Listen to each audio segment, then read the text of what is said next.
মতে কি মই আগতেও কৈছিলো বিৰোধী দলৰ মিত্ৰতাটো কেনেকুৱা যে ৰাতিপুৱাতে আপুনি ধৰক আমি ক'ৰবাত পাৰ্কিং প্লেচ এটাত গ'লো, তাতে আমি আহি পেলাই চবেই নিজৰ নিজৰ গাড়ীকেইখন পাৰ্ক কৰিলো, সন্ধিয়া সময়ত নিজৰ কাম শেষ হোৱাৰ পিছত গাড়ীকেইখন লৈ গুচি গ'লো।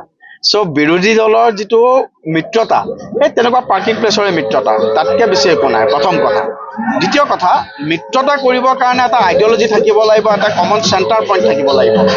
আজি আমাৰ চেণ্টাৰ পইণ্টটো কি হৈছে? NDA জাতি মাটি ভেটি ৰক্ষা কৰা আমাৰ যিটো চেণ্টাৰ পইণ্ট, তাৰ কাৰণে আজি আমি ৰামজনসদ্দি আমি মিত্ৰতা কৰিছোঁ, আৰু এই ৰামজনসদ্দি মিত্ৰতাই অসমৰ স্বাৰ্থ ৰক্ষাৰ বাবে আমি পণ লৈছোঁ। কিন্তু তেওঁলোকৰ মিত্ৰতা কি? তেওঁলোকৰ মিত্ৰতা কোনোবা MP হ'ব লাগে, কোনোবা MLA হ'ব লাগে, কাৰোবাক মুখ্যমন্ত্ৰী পাতিব লাগে। গতিকে যিটো আমি কথা কৈছোঁ যে এটা অলিক কল্পনা দেখাৰ, সকলোৱে নিজৰ ব্যক্তি স্বাৰ্থ পূৰণ কৰিবৰ বাবে কৰা এইটো এটা ইণ্ডিৰ এলায়েন্সৰ এইটো মিত্ৰতা। গতিকে এই মিত্ৰতাত অসমৰ স্বাৰ্থৰ কথা নাই। তেওঁলোকৰ যি বিৰোধী পক্ষৰ মিত্ৰতা, এই বিৰোধী পক্ষৰ মিত্ৰতাত অসমৰ স্বাৰ্থৰ কথা নাই, খিলঞ্জীয়াৰ স্বাৰ্থ ৰক্ষাৰ কথা নাই। এই মিত্ৰতাত কোন ৰজা হ'ব পাৰে, কোনে আৰু অসমখন আৰু অধিক বেয়া কৰিব পাৰে, সেয়াহে কম্পিটিশ্যনৰ মিত্ৰতা। গতিকে অখিল গগৈ ডাঙৰীয়াহঁতৰ এইটো কণ্টিনিউ থাকিব।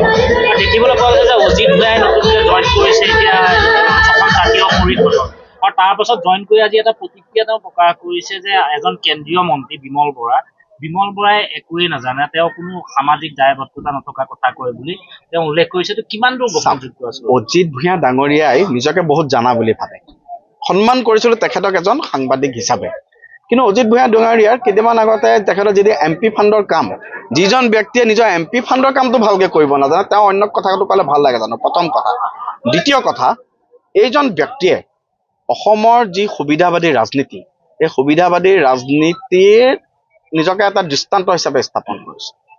3 নম্বৰ কথা, মই ভাবোঁ যে আমি বহুত বেছি অজিত ভূঞা ডাঙৰীয়াৰ দলটো জাতীয় পৰিষদত যোগদান কৰালৈ ব্যস্ত এটা কাৰণে হ'ব নালাগে। সেইটো দল নেকি? তেনেকুৱা এটা দুটা দলটো এজন দুজন ব্যক্তিৰ দল। আপোনাকতো ইমান দিন সাহিত্য আমাৰ সংবাদ জগতৰ লগত জড়িত আছে, অজিত ভূঞাৰ দলটোৰ কিবা এনেকুৱা ৰাজনৈতিক তৎপৰতা আপোনালোকে দেখিছে নেকি? গতিকে প্ৰথম কথা মই আপোনালোকে আগতেও ক'লোঁ, এই যি বিৰোধী মিত্ৰতা, এই বিৰোধী মিত্ৰতা কোনো ধৰণৰ অসমৰ স্বাৰ্থ ৰক্ষাৰ বাবে গঠন হোৱা মিত্ৰতা নহয়।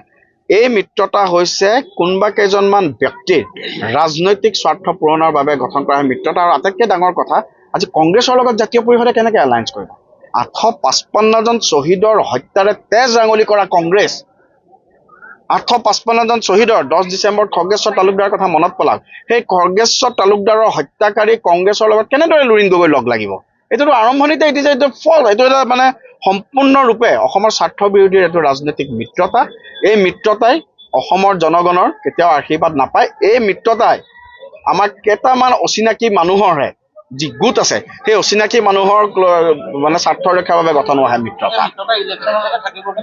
তেওঁলোকতো আপোনালোকে মই জানো, মই পুৰণাই কৈছোঁ, পাৰ্কিং প্লেচ কাৰোবাৰ স্বাৰ্থ পূৰণ হ'ব, গুচি যাব, কাৰোবাৰ স্বাৰ্থ পূৰণ নহ'লে থাকিব। তেওঁলোকেতো নিজৰ ৰাজনৈতিক অস্তিত্ব ৰাখিব লাগিব। অন্ততঃ কাইলৈ পৰহিলে যদি তেওঁলোকৰ বাইকটোও আপোনালোকে ল'ব লাগে, এনেইতো প্ৰচলিত অৰ্থত এটা মিত্ৰতা দেখুৱাই ৰাখিব লাগিব ন, নহ'লেতো তেওঁলোকে সেইখিনিও নমৰি গুচি যাব। বহুত ৰাজনৈতিক দল এতিয়া কেৱল সংবাদ মাধ্যমতে অস্তিত্ব আছে, কিন্তু তাৰ বিপৰীতে আমাৰ 29,656টা বুথত আমাৰ বুথ কমিটি গঠন হৈছে, শক্তি কেন্দ্ৰ গঠন হৈছে, শীৰ্ষ নেতৃত্ব বুথে বুথে প্ৰৱাস কৰিছে। চ' ভাৰতীয় জনতা পাৰ্টি আৰু NDA আজিৰ দিনত 2026 চনৰ আমাৰ যি নিৰ্বাচন, আমি সম্পূৰ্ণৰূপে প্ৰস্তুত, আৰু আমি খুব আত্মবিশ্বাসী। ৰাইজৰ এইবাৰ আশীৰ্বাদ আৰু আগতকৈ অধিককৈ আমি পাবলৈ সক্ষম। চামগুৰি সমষ্টিত যিহেতু ৰকিবুলে নিজৰ পুত্ৰক জিকাই নিয়াৰ বাবে অপ্ৰাণ চেষ্টা কৰি আছে আজিও, ঠিক তেনেধৰণে আজি যিটো প্ৰদ্যুৎ বৰদলৈ ক'লে মাঘেৰিটাতো তেওঁ পৰিয়ালৰ কাৰণে লাগিব, পুত্ৰৰ কাৰণে লাগিব, এতিয়া কি সূচাইছে আচলতে কংগ্ৰেছ? তাৰ বাহিৰে কংগ্ৰেছত কি আছে? আজিৰ দিনত যদি কংগ্ৰেছৰ 4জন যদি শীৰ্ষ নেতা আমি চাওঁ, কোন? সোনিয়া গান্ধী, ৰাহুল গান্ধী, প্ৰিয়ংকা গান্ধী, ৰবাৰ্ট বাদ্ৰা, তৰুণ গগৈ ডাঙৰীয়া, গৌৰৱ গগৈ ডাঙৰীয়া, ৰকিবুল হুছেইন, তানজিল হুছেইন, প্ৰয়াত হিতেশ্বৰ শইকীয়া ডাঙৰীয়া, আমি যদি চাওঁ যে Congress is nothing but a family limited company. এইটো লিগেচি থাকিবই। আপোনালোক আচৰিত নহ'ব, অনাগত সময়ত কংগ্ৰেছে যদি পাৰে 126টা বিধানসভা সমষ্টিতে নিজৰ আত্মীয় স্বজনক দিবলৈ পাৰিব। কাৰোবাৰ বাপেকৰ পুতেক, পুতেকৰ বাপেক, কাৰোবাৰ বোৱাৰীয়েক। This is Congress. ইয়াতকৈ বেছি আমি একো আশা কৰি কংগ্ৰেছৰ পৰা লাভ নাই। মোক এটাই বেয়া লাগে, 1885 চনত জন্ম হোৱা কংগ্ৰেছ আজি এটা সংকীৰ্ণ পৰিয়ালতান্ত্ৰিক দলত পৰিণত হৈ গ'ল। এজিপিয়ে নগাঁও সমষ্টিত কেইবাটাও চিট বিচাৰিছে গতিকে কলিয়াবৰ কোনো বা বিজেপিয়ে বিচাৰিছে বা ব্ৰহ্মপুৰ অগপৰ বিচাৰিছে গতিকে কেনেকুৱা এবাৰ দলীয় চাওক, প্ৰথম কথা আমাৰ যি মিত্ৰতা, এই মিত্ৰতা কেৱল ক্ষমতা দখলৰ বাবে কৰা মিত্ৰতা নহয়। ভাৰতীয় জনতা পাৰ্টী অসম গণ পৰিষদৰ মিত্ৰতা ৰামধেনু সদৃশ মিত্ৰতা, অসমৰ জাতি মাতি ভেটি ৰক্ষা কৰাৰ কাৰণে কৰা মিত্ৰতা।